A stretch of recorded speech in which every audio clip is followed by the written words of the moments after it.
এই যে এই হলো বরৈতলা বাজারের ঝিল। এই দেখেন, এই হলো আমার মামু। এই যে মামু, এই যে মামুরে দেখেন,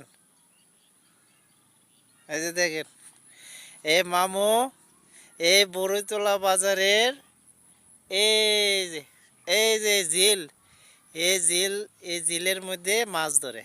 এই যে দেখেন, এই যে নাম হলো টিটু মিয়া, এর নাম হলো টিটু মিয়া। এই দেখেন, আর এই যে হলো ঝিল। এই যে উনি এই যে ভাইর কিনছে, ভাইর এক ধরনের এই যে ভাইর আছে না, ভাইর 15,000 টাকার বাইর কিনছে। এই বাইর দিয়ে মাছ মারে। এই যে দেখেন, এই মাছ, হ্যাঁ, এই ঝিল থেকে উঠায়া, বাইর থেকে উঠায় নিয়ে এই যে